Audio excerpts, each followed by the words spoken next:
Обичате ли математиката като предмет? Мразите ли? Аз я харесвам.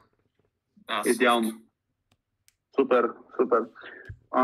Нали, един аргумент има реално погледнато три компонента. В смисъл, може би са ви учили в различни формулировки, но реално погледнато един аргумент има три компонента. Твърдение, анализ или механизъм или обяснение. Нали, това са все взаимно заменяеми термини, които означават едно нещо, което е защо едно нещо е вероятно.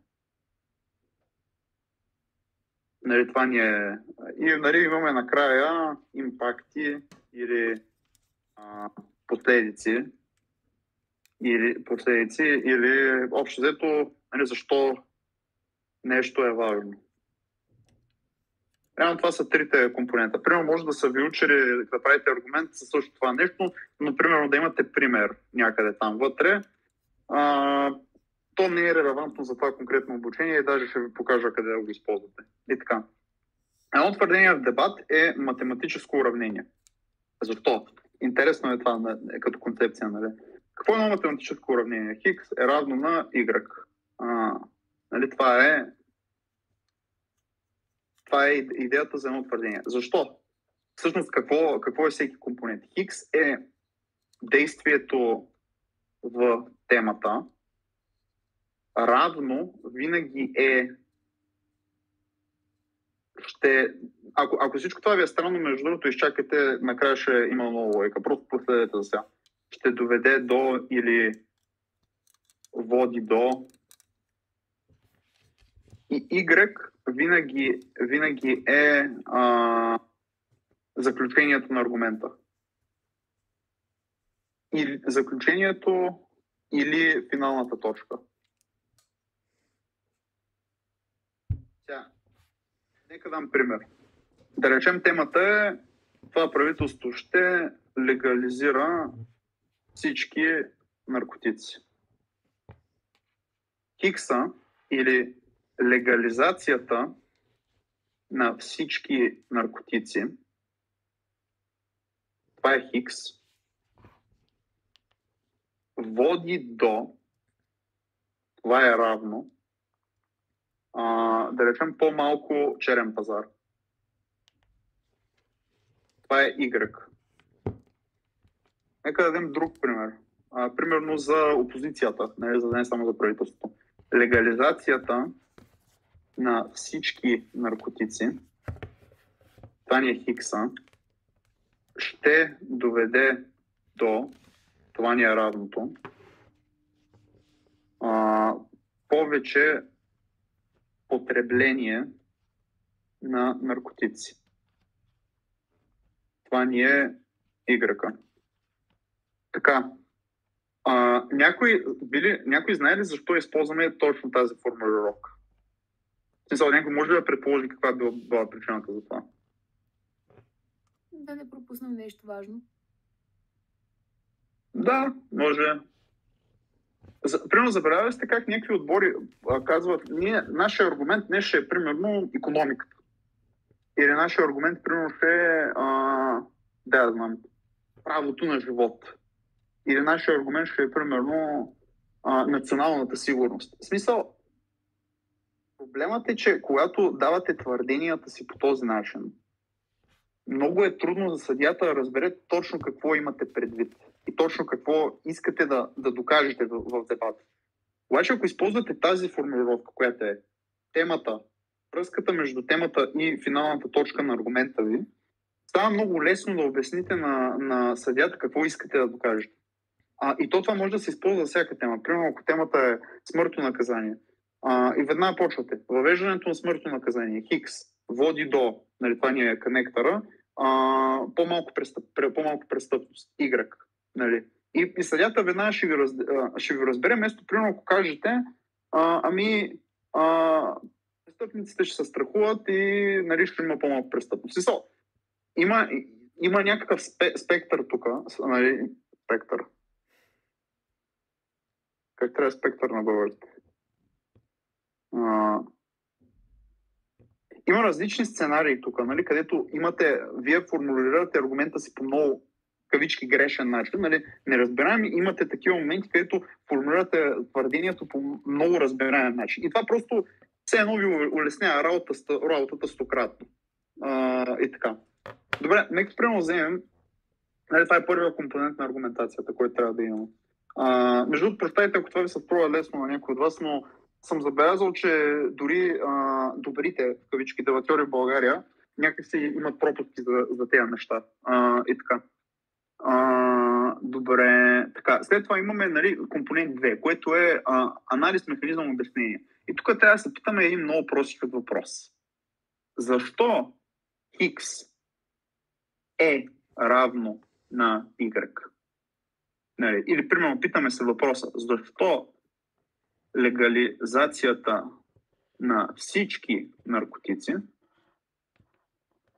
те доведе до по-малко черен пазар? Нали, това ни е въпрос. Кой би искал да даде отговор на този въпрос?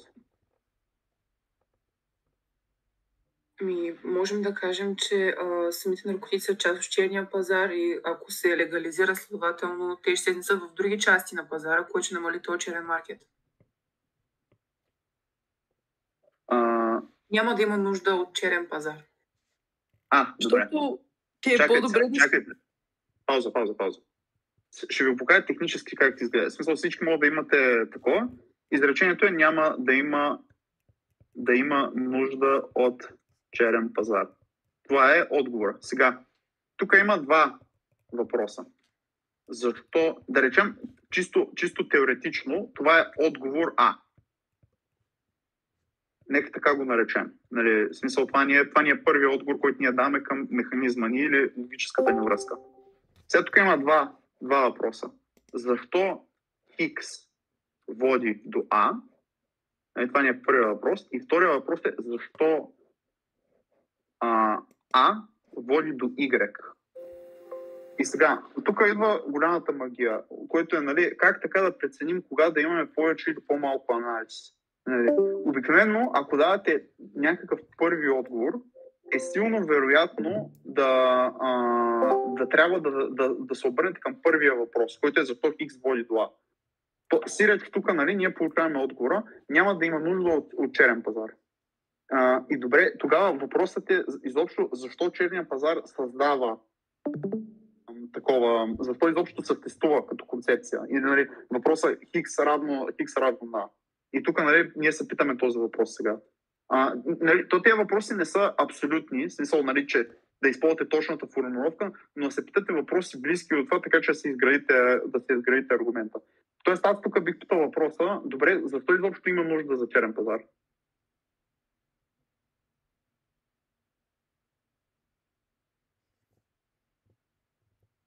Някой ще даде отговор?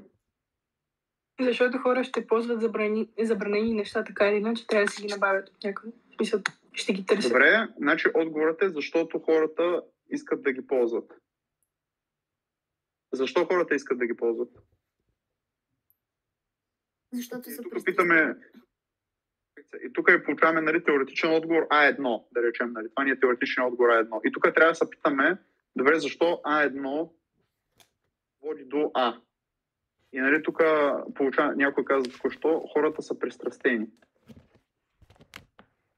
Добре, това е една причина. Какви още причини има за това?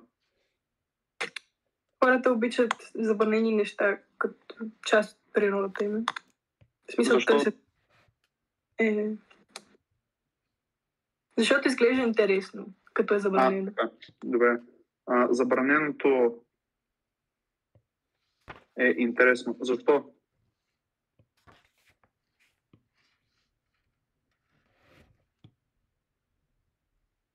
Защо забраненото е интересно? Защото това, че е забранено, значи, че го няма в обществото по принцип и ти някак си имаш инстинкта да искаш да го пробваш. Защо? Защото искаш да се различен от другите. Така. Защо? Искаш да си харесвам. За да спечелиш. А защо ще си харесва, ако си различен от другите? Защото ще си единствен по рода си и по този начин ще привличаш тяхното внимание за разлика от останалите. Мгм.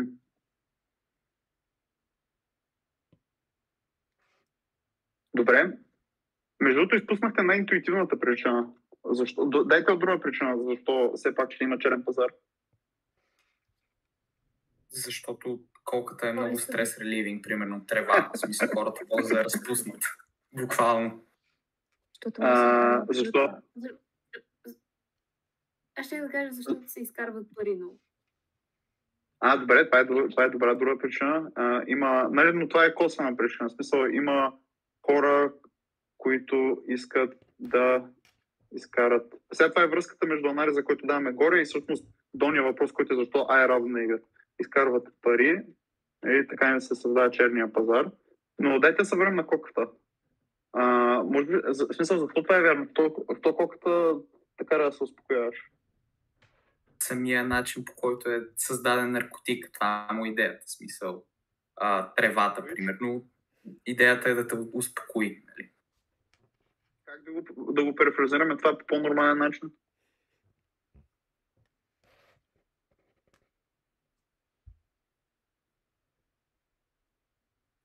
Може би, нали, като се усети ефекта на успокояване, ти искаш още и още и още, нали, всеки път да си спокоен и така са... Дава ти психологически ползи. И тук вече може да дадем пример. Нали, заветният пример е цело държа тук. Коката те държи на ръба, тревата те успокоява. Супер! И давахме много причини защо ще има черен пазар. Сега, отиваме на въпрос. Защо А е равно на Y? Който е вече, т.е. защо след като няма защо след като го легализираме няма вече хората да искат да използват това. Т.е. защо чакайте малко, защо след като е законно хората няма да ползват черния пазар? Защото ще е по-лесно достъпно, следователно не е чак толкова интересно.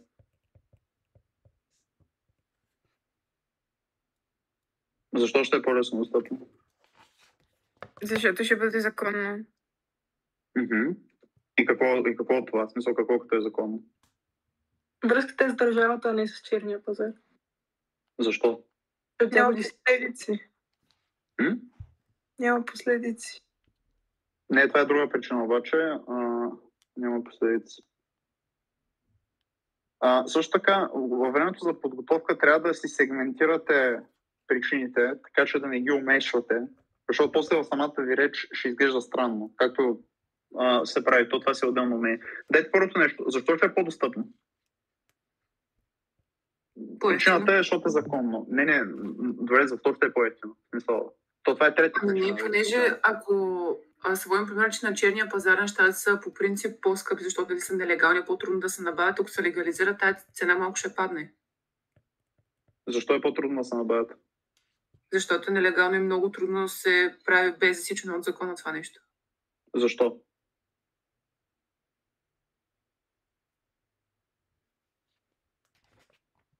Защо това е вярно? Защото има определени мерки, които са против наркотици и това са, когато се нарушат, това се наказва с дадени последици. Това не е причината. В смисъл, анализа, който даваш в този случай е... това също може да се отделна причина за последиците от хващане. Но добре, защо последиците от хващане води до това наркотика да е скъп? Каква е връзката между двете? Защото е Просто набавяне, предполагам. Чакайте, давайте един по един. Може да повториш? Трудното му набавяне. Не, ти момичето. Защото е рисково. Какво означава? В смисъл, добре, има риск. Нали, това е нещо, което ти обяснила. Защо тогава цената в те е по-висока? Ако има риск. Защото е възможно да има лоши последствия, ако те фанат, че го транспортираш или си го набавяш. Така, и защо тогава ти би вдигнала цената? Не всеки би се съгласил да поеме този риск. Така. Нали, парите трябва да са пропорционални.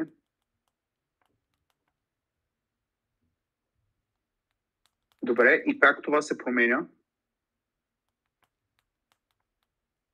Как това е различно?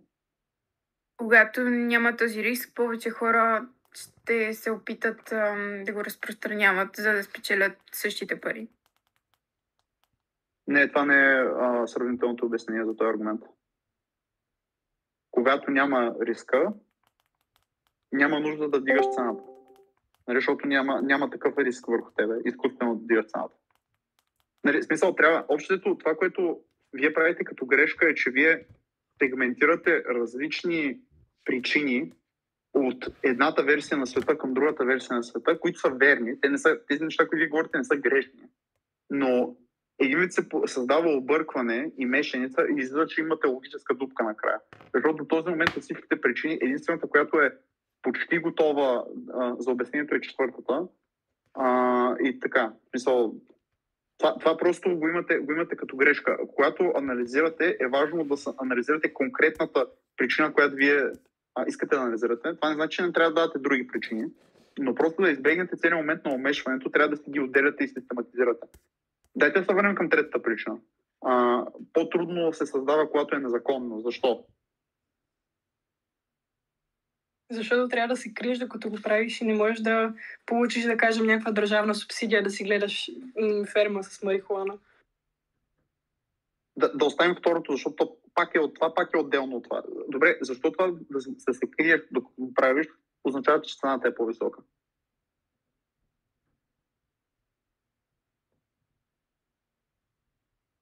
Защото изисква много повече усилия да се криеш, докато правиш нещо, отколкото иначе.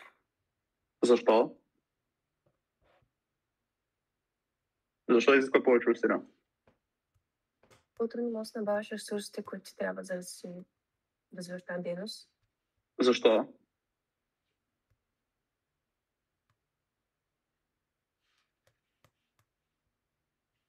Не е много лесно, да го генерирате. Добре, защо? Да речем, аз имам някаква незаконна дейност, която извършвам. Реално, каква би била причината да ми е по-трудно? Не, в смисъл, ние имаме причината. Нали, имаме причината. Незаконно е, съответно ти е по-трудно, но как изглежда това? Трябва да се криеш от властите. Добре, проблемът тук, който вие влизате, е, че има кръг на обяснението. В смисъл, защото се криеш и защото се скриеш е скъпо. Знаете как е скъпо, нали, така че да излезете от този кръг.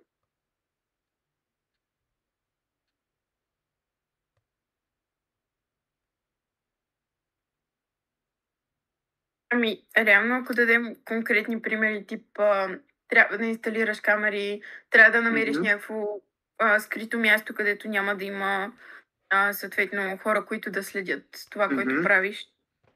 И защо тези неща дигат цената? Защото ако беше законно на такива места, в смисъл да произвеждаш такива неща, нямаше да изисква точно тези неща, да не бъдат. Нямаше да изискват допълнителни разходи. Супер! Значи имаме два механизма за защо е по-скъпо. Първото е, че нали, тъй като има риск, искаш да си дигнеш печалбата, така че да има смисъл да правиш този риск. И второто е чисто и просто да поддържаш на законната си дейност. Ти трябва да инвестираш в неща, които по принцип не би инвестирал, като камери и такива работи. Супер! Дайте се върнем към другите причини. Че е по-лесно достъпно и че няма последици върху тебе. Дайте второто. Защо това да няма последици би довело до повече потребление? Защото ако приемем версията, че има черен пазар, хората се страхуват да го заради самите последици, въпреки че искат. А пък ако няма, тия, които искат, вече могат свободно да... Чакай, пак бързаш. Даваш обяснението. Хората се страхуват от последиците. Защо? Защото това може да навреди на имиджа им, например. Добре, и защо на хората им пука за имиджа им? Може би участват в политика или цялата им работа и професия се изгражда на влияние. Да, и тук, смисъл, това, което кажеш, не е грешно. Обаче не е генералната причина за това нещо. И тук, смисъл, за това, по принцип, това, което трябва да се питате е не какви потенциални възможни причини има. Нали, това 100% е причина за някакъв процент от групата там някъде. Обаче, ако гледаме генералното население, от какво хората се страхуват най-вече? От това да ги арестуват. Да, това е. Защо? Ами, ценят свободата си. Това е. Защо? Ами, това е една от главните ценности на почти всеки човек, да е свободен. Не, това не е обяснението тук. Ти лично, защо не би искал да лежиш в клетка? Не е защото това ти е ценност на тебе. Защо не искаш да лежиш в клетка? Имам цели в живота, имам планове и... Ще ти бъде ли приятно? Еми не. Защо няма ти е приятно?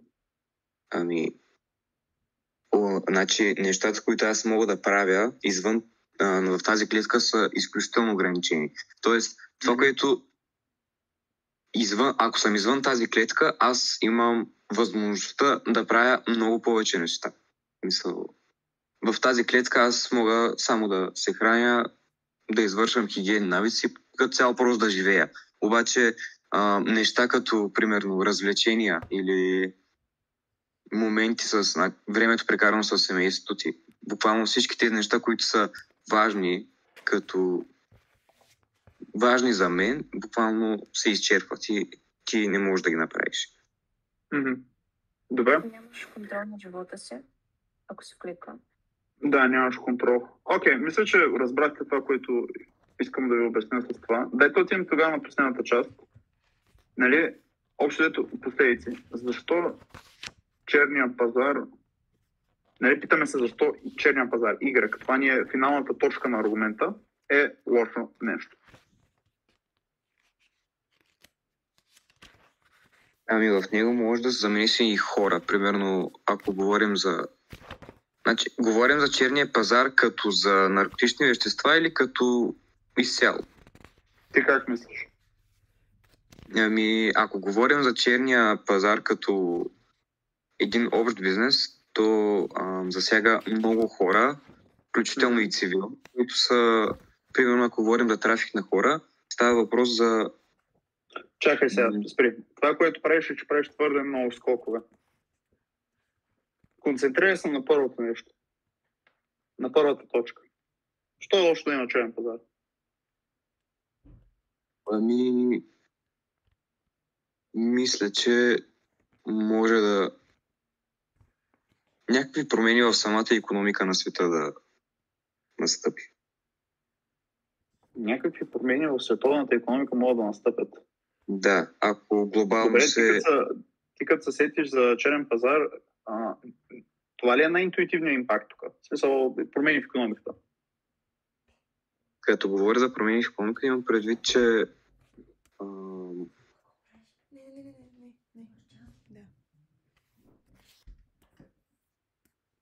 не мога да се добре да се почне с най-базовото нещо. Най-простото нещо, което седята може да кажем, да, това е причината, това да е нещо лошо. В смисъл такъв, за да ти отговоря на въпроса, обикновено хората, които се занимават с наркотични вещества и трафика, им също се занимават с друга престъпна дейност. Трафик на хора, както ти казва, продажба на оръжия, грабежи, всякакви такива работи. Защо тези неща са лоши? Защото Моля? Не чух, наистина не чух. Защото има жертви към това нещо? Жертви не са безопасни. Страничните дейности. Точно така. В смисъл, примерно, като има престрелки, винаги импактите зависят от примерите. В смисъл, не може да ги обяснявате това нещо. Престрелки, като има грабежи, нали, всяки такива неща. Добре. Зато това е лошо. Това ще пострадат на хора. Хора, които не са заместни, изобщо страдат. Окей. Незамесени хора страдат. И тук въпрос... най-сетне ще питаме друг въпрос. Как страдат? Как точно? Умират. Добре, в най-лошия случай могат да умрат. Какво би се случило не в най-лошия случай? Нали, тук може да развиваме сценарии. Нали? Най-лош случай умират. Да речем някакъв среден сценарий. Може да бъдат ранени, при което това да ги възпре постигане на някакви цели, по-малко време с близки хора, някакви подобни неща. Прецаквам живота, да. Добре, да приемем, че нищо не им се случва. Защо пак някакси могат да бъдат навредени? В най-добрия случай. Някои техни близки са замесени в това. Техни близки. Травмирани са. Най-вероятно няма са сигурни за средата, в която живеят, понеже знаят, че в тази среда има престъпни дейности. Точно така. Психологически вреди. Кой също е в жертва на това нещо? Смисъл, който обаче не бихте се замислили задължително, че е жертва. Кой също е жертва тук?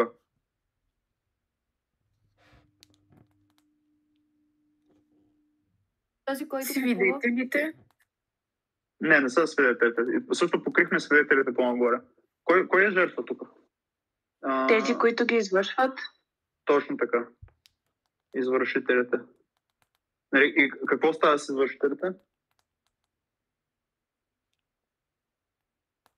Отнема им се свобода. Точно така. Трябва да отиват в затвора. И защо това е лошо? Да приемем първи сценарий, не ни пука за тях. То пак е лошо да имаме много затворници. Защото плащаме за тях това да живеят. Плащаме за тях. Това е първата причина. Защо това е лошо?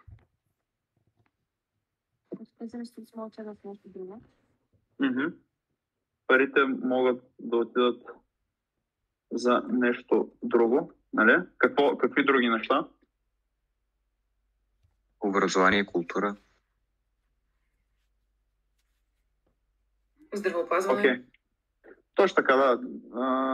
Разбрахте го горе. Добре, каква е другата причина? Да речем, не ни струва много да са там. Защо пак е лошо да имаме много престъпници в затвора? Може да речем, че една част от тези извършители все още са на свобода, те ще бъдат още по-нащрели, защото виждат, че власт се задейства срещу това. И може още Извиняй, това не го разбрах.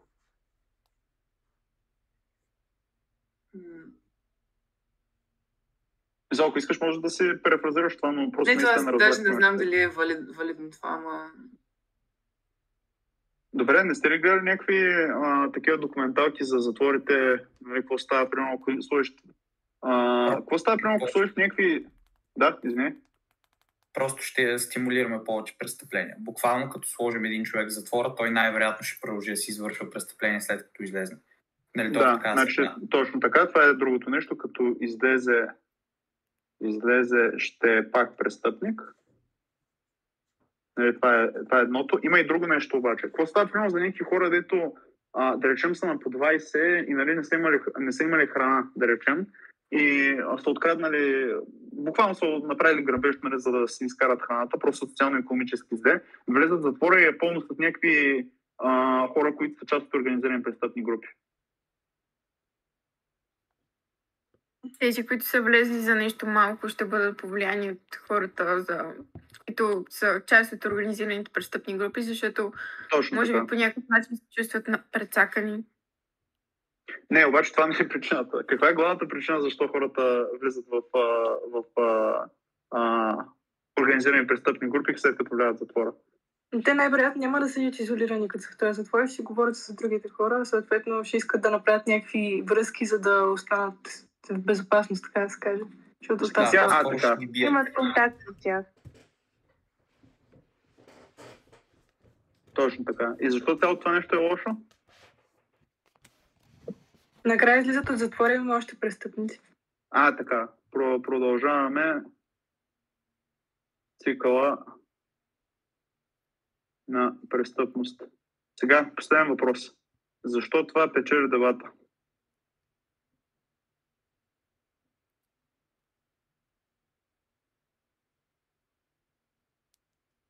Ами, трябва да направим сравнение с това като негативен импакт от това, което ще ни кажат от другата страна, което сигурно ще повече хора няма да се асоциират с черния пазар.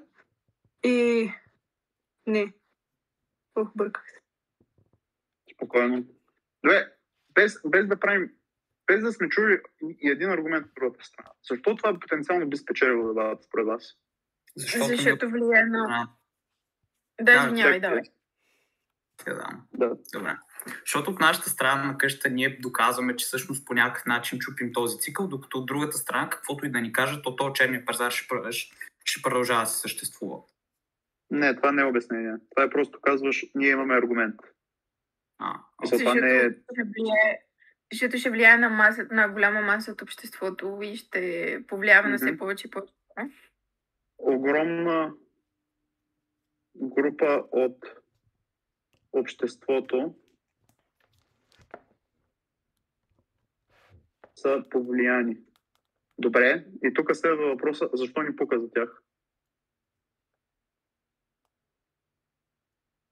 Защото това могат да са също наши близки, познати приятели, които да бъдат повлияни, защото и те също... Харесва ми това. Това е добра измама. Това е как... Ако аз се листвам и ми кажеш това, аз бих ти дал допълнително точки за това. Добра измама. Ама, мисъл, така емоционално влияеш на съдията. Обаче практически, защо трябва да ни пука за масата хора? Избиратели са. Не, и това не е така. Ние не сме...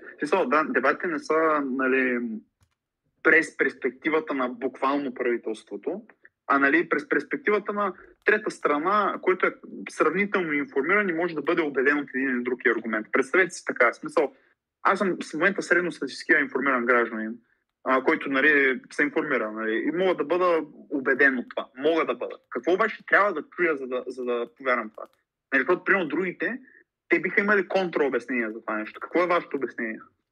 Що трябва да ни пука за масата хора?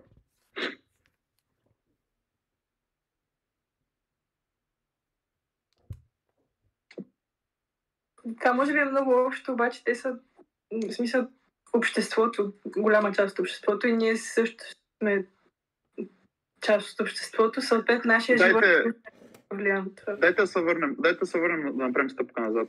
Нали сте чували, ще спра да си споделям екрана, защото това е без това сме към края. Така. Нали сте чували това за влака, къде дърпаш ръчката и един влак в момента върви, на релсите има 6 човека, вие имате ръчка до себе си, може да я дръпнете и така промените курса на влака, да отида към друго и там да има един човек. Нали? Колко от вас биха дръпнали ръчката? Може да там запрякнете, ако има така опция. Зависи кои са тия хора, кои ще сте човека, кой един човек. Няма никаква информация. Това са случайни хора, не ги познавате, не са ви близки. Случайни хора. Към единия човек. Защо? Защото по-малко жертви. Защо? Защо ни показва това? Защото като цяло хората свикнали да ценят човешкия живот, независимо на кого е. И ти убиваш ли един човек? Да, обаче един е по-малко чест. Добре, но защо това ти дава морална легитимност за това да го направиш? Може би ако се погледна страната, че тия 6 човека комбинираш има, да речем, около 200 човека, които ще има тъжно за тях, докато един човек ще има много по-малко група от хора. Добре, това вече е обяснение. Тоест, последиците нетно ще са много повече върху хората, отколкото върху един единствен човек. Добре. Тоест, количеството тага ще е повече. Това е добро обяснение вече. Окей. Друга причина, защо ни показва масата хора? Потенциала, който могат да развият и да има някакво влияние върху голямата маса от обществото. Точно така. Те могат, чисто нетно, като бройка хора, могат да контрибутират в обществото. Дори да приемем, че не са лекари или нещо такова, самия факт, че примерно тези хора имат работа, плащат данъци, контрибутират, помагат на хората, е нещо, което трябва да ценим. Браво, идеално, супер. Други причини? Добре. Дайте на последен експеримент и после ще се върнем към аргумента за кратко. Какво бихте предпочели? Да цапнем в корема 10 деца или 100 възрастни?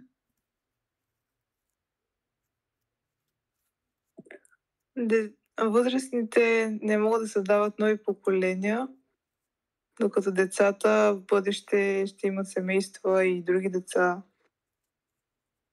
Аз казах в корема, не на друго място. Нали? Но добре, окей, да речем това е причината. Добре, защо ни показва това? Чакай само, защо ни показва това? Да се раждат следващи потомства и такива работи. За да се запазим в обществото, населението. Добре, а ти мислиш ли, че това ще се промени на база един удар корема?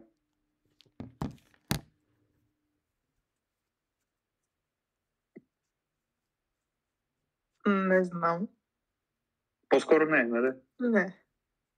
Точно така. Според мен ще е по-логично да се ударят възрастните заради факта, че ако и двете страни видят избора, децата няма да разберат защо те биват урени, докато възрастни са някакво окей, ние ще жертваме за тия деца, за да не пострадат те.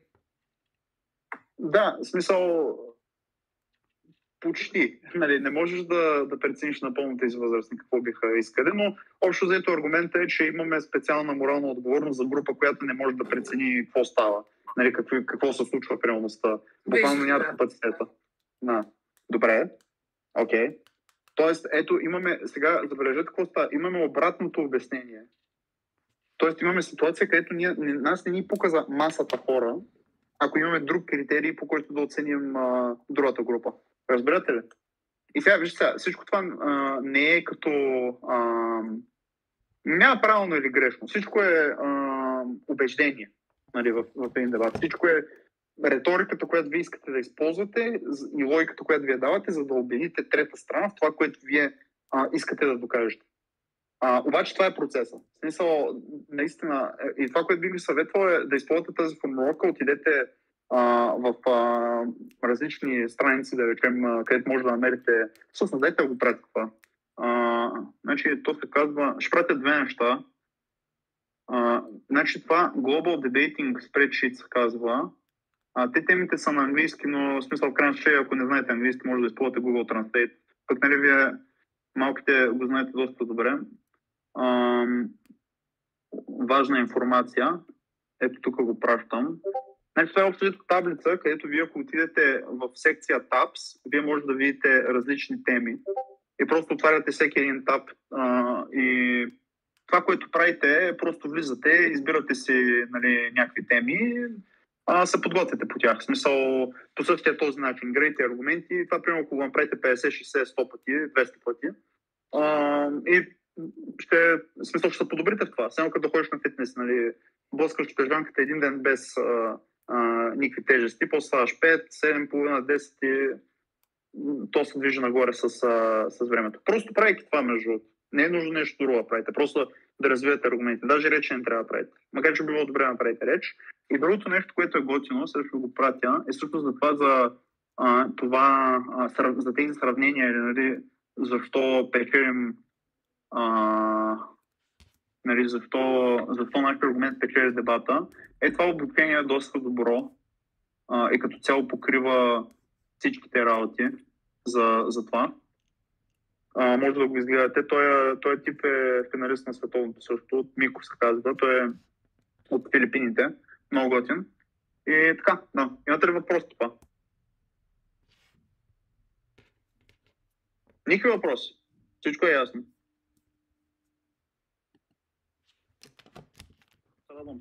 Добре. Да, ползвайте този метод, да ви е полезен. И така, мога да продължим на следващата част от срещата.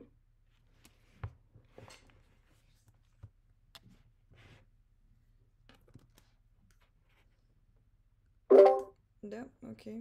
Тоест дебата. Или?